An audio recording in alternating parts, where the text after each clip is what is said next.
जहां दोस्तों बहुमत के बाद भी आखिर क्यों डरी है बीजेपी। ऑपरेशन दलबल हुआ एक बार फिर एक्सपोज्ड। नीतीश को कमजोर करने की चल रही साजिश। 9 विधायक मारेंगे पलटी। पटना से दिल्ली तक मची हलचल। यह खबर क्या है दोस्तों, आपको सब कुछ बताएंगे। आप द राजनीति का विशेष सेगमेंट देख रहे हैं, मैं हूं आपके साथ यासूब रजा। दोस्तों बिहार की सियासत में एक बार फिर ऑपरेशन दलबदल की सुगबुगाहट तेज हो गई है। चुनाव में मिली प्रचंड जीत के महज 2 महीने बाद ही नीतीश कुमार की सरकार के इर्द गिर्द नंबर गेम, टूट फूट, सियासी चालें खुलकर सामने आने लगी हैं। पटना से लेकर दिल्ली तक हलचल है, सियासी तूफान है, सर्दी में गर्माहट पैदा हो रही है, विपक्ष में खलबली है, सत्ता पक्ष के अंदर वर्चस्व की लड़ाई है। और सवाल दोस्तों सीधा, क्या बिहार विधानसभा का चेहरा एक बार फिर बदलने वाला है? क्या बजट सेशन से ठीक पहले बिहार विधानसभा की तस्वीर कुछ और बताएगी? क्या कांग्रेस बिहार से पूरी तरह साफ होने जा रही है? और क्या एनडीए के अंदर ही छिड़ गई है नंबर 1 बनने की लड़ाई? दरअसल दोस्तों बिहार की राजनीति में इस वक्त 3 बड़े मोर्चों पर हलचल है। पहला, विपक्ष खासकर कांग्रेस में संभावित टूट। दूसरा, एनडीए के अंदर भाजपा और जेडीयू के बीच शक्ति संतुलन की लड़ाई। और तीसरा, पुराने चेहरों की वापसी, नए समीकरण। दोस्तों आपको सिलसिलेवार तरीके से समझाते हैं, बताते हैं कि आखिर बिहार में चल क्या रहा है। खरमास खत्म हो गया है। मकर संक्रांति, दही चूड़ा भोज, सब विरोधी साथ वाले यानी पक्ष विपक्ष एक साथ मिलके दही चूड़ा भोज का आनंद सबने ले लिया है। खिचड़ी पक चुकी है, लेकिन अब खिचड़ी में पका क्या है, बस वो खुलने वाली है। अब आने वाला है नतीजा कि आखिर ये बैठकें, ये मिलना जुलना पक्ष विपक्ष का क्या बता रहा है। सब कुछ नजर आ रहा है दोस्तों बिहार विधानसभा चुनाव 2025 में भारी बहुमत से जीत के बाद ऐसा माना जा रहा था कि अब राज्य में राजनीतिक स्थिरता आएगी, लेकिन सियासत में स्थिरता अक्सर एक भ्रम साबित होती है। दोस्तों महज 2 महीने के अंदर ही दल बदल की चर्चाएं हैं, नाराज विधायक और अंदरूनी खींचतान जिसने सरकार को भी और विपक्ष दोनों की नींदें उड़ा दी हैं। और फिलहाल दही चूड़ा भोज में सभी ने आकर एक दूसरे से मिलकर संदेश बहुत कुछ दे दिया है, यानी बहुत कुछ पका है, अब वो खुलना है और उसमें ज्यादा वक्त लगेगा नहीं। और शायद इसीलिए दिल्ली से पटना तक हलचल है दोस्तों। सबसे बड़ी हलचल तो कांग्रेस खेमे से आ रही है। मीडिया रिपोर्ट्स के मुताबिक बिहार में कांग्रेस के सभी 6 विधायक मुख्यमंत्री नीतीश कुमार की पार्टी जेडीयू के संपर्क में बताए जा रहे हैं। और अगर ये खबरें सही साबित होती हैं तो बिहार विधानसभा में यानी 243 सदस्यीय वाली विधानसभा में कांग्रेस का खाता पूरी तरह साफ हो जाएगा, कांग्रेस का सुपड़ा साफ हो जाएगा। सूत्रों की माने तो कांग्रेस विधायकों की नाराजगी की वजह खुद राजेश राम है, जो कि कांग्रेस के बिहार प्रदेश अध्यक्ष है। कमजोर संगठनात्मक पकड़, फैसलों में देरी, स्थानीय नेतृत्व को नजरअंदाज करना, ये तमाम बड़ी वजह बताई जा रही हैं। और दोस्तों हाल ही में पटना के सदाकत आश्रम में हुए दही चूड़ा भोज और संगठनात्मक कार्यक्रमों से कांग्रेस विधायकों की लगातार गैर हाजिरी इन अटकलों को और मजबूत कर रही है। तो ऐसे में क्या राहुल के ये विधायक बिहार में कुछ खेला करने जा रहे हैं? आखिर किस तरह से नीतीश कुमार की पार्टी कांग्रेस के विधायकों पर नजरें जमाए बैठी है? हालांकि कांग्रेस नेतृत्व ने इन खबरों को भ्रामक बताया है, एक तरह से राजनीतिक रूप से प्रेरित बताया है। साफ कहा कि कोई ऐसी टूट फूट नहीं है, कांग्रेस एकजुट है, 6 विधायक बिल्कुल मजबूती के साथ हमारे साथ खड़े हुए हैं। लेकिन जेडीयू का भी तर्क बड़ा मजबूत है दोस्तों। जेडीयू कह रही है साफ तौर पे ये सारे कांग्रेस के 6 विधायक हमारे टच में हैं। और उधर बीजेपी की भी नजरें वहीं टिकी हुई हैं, यानी बीजेपी की नजरें हैं आरएलएम वालों पर। उधर भी टूट का खतरा मंडरा रहा है, इधर भी टूट का खतरा। और ये लड़ाई क्या है ये भी जरा समझिएगा दोस्तों। और कहानी सिर्फ विपक्ष की भी नहीं है कि कांग्रेस टूटने वाली है, कांग्रेस के विधायक बिकने वाले हैं। हालांकि राहुल ऐसा होने नहीं देंगे, तेजस्वी वहां नेतृत्व कर रहे हैं, ऐसी भनक है, लेकिन उससे पहले ही एक्शन।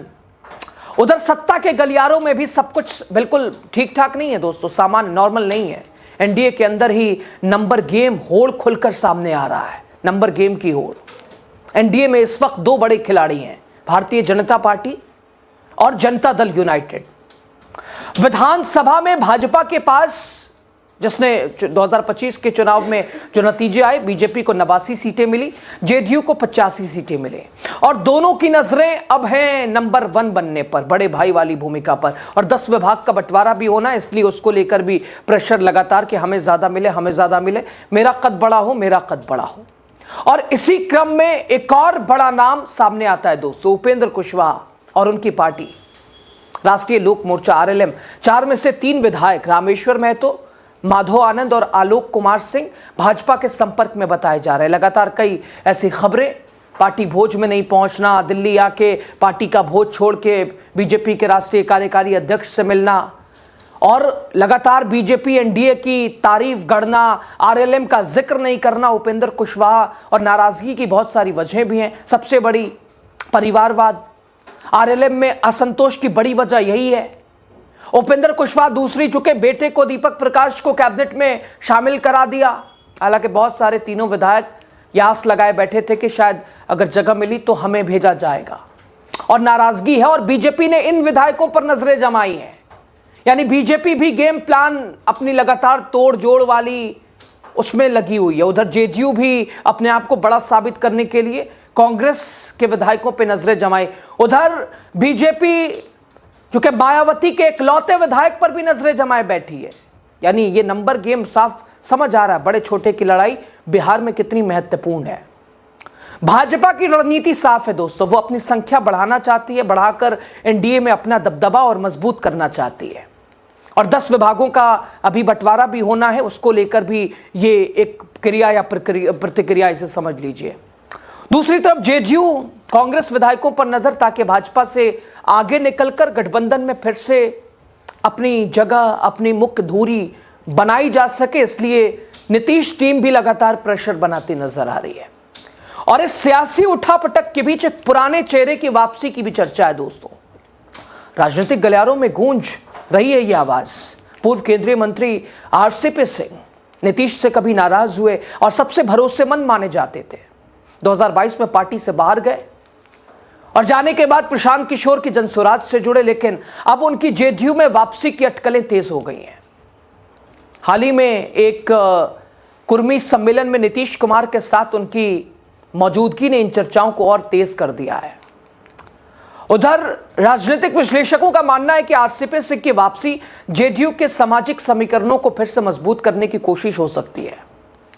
और दोस्तों, अगर आप पूरी तरह से अगर बिहार विधानसभा परिणाम देखिएगा तो अन्य दलों की बात की जाए, एमआईएम के 5 विधायक के 5 सीटें एमआईएम के पास है, बीएसपी के पास भी 1 सीटें हैं। यानी ये जो 5 सीट एमआईएम वाली है, ये भी नीतीश के खाते वाली आप समझ के चलिए। चूंकि अगर बड़े छोटे वाली लड़ाई चल रही है, बीजेपी अगर उधर नजरें जमाए है, जेडीयू इधर, तो ये 5 वाले पे भी नीतीश की ही नजरें हैं। और कई बार खुद एमआईएम प्रदेश अध्यक्ष साफ तौर पर अख्तरुल इमान कह चुके कि नीतीश कुमार के साथ हम हैं। दोस्तों, सबसे महत्वपूर्ण सवाल, जब एनडीए के पास पहले से ही भारी बहुमत है तो फिर यह सियासी हलचल आखिर क्यों? क्योंकि समय ही ऐसा था, खरमास दही चूड़ा वाला। ऐसे ही समय में बिहार की राजनीति डोलती है और नीतीश का मन तो लगातार डोल ही रहा है, क्योंकि वो बीजेपी से दबना और झुकना नहीं चाहते हैं। राजनीति में दोस्तों बहुमत से ज्यादा मायने रखता है वर्चस्व। एनडीए के अंदर कौन सबसे ताकतवर होगा, किसकी चलेगी सरकार में, आगे की दिशा और दशा क्या होगी, इन सभी चीज़ों को लेकर राजनीतिक दौर में बिहार की राजनीति को एक तरह से अस्थिर कर दिया, धकेल दिया है। कुल मिलाकर दोस्तों, बिहार की राजनीति एक बार फिर दल बदल, बिहार की राजनीति एक बार नंबर गेम, बड़े छोटे सियासी रणनीतियों के दौर में प्रवेश कर चुकी है। अगर कांग्रेस के विधायक टूटते हैं तो महागठबंधन को बड़ा झटका लग सकता है। ऐसी उम्मीद वैसे नहीं है, लेकिन दावे हैं नीतीश कुमार के दल के कि वो टच में हैं। अगर एनडीए के अंदर खींचतान बढ़ती है तो नीतीश कुमार और बीजेपी के रिश्तों की भी एक तरह से इम्तिहान नया इम्तिहान होगा। फिलहाल पटना से दिल्ली तक सियासी तापमान चढ़ा हुआ है, बढ़ा हुआ है, हलचल है, और बिहार की राजनीति एक बार फिर सरप्राइज वाले मोड़ पे खड़ी है। कभी भी कुछ भी हो सकता है, तो इसलिए हर पल आप मोबाइल फोन ऑन ही रखिए, कभी भी इधर उधर हो सकता है। शहनवाज हुसैन वाला याद करते रहिएगा। दिल्ली से चले मंत्री थे, पटना पहुंचे, पता चला सरकार बदल गई। खबर पर राय दीजिए आप। बहुत शुक्रिया।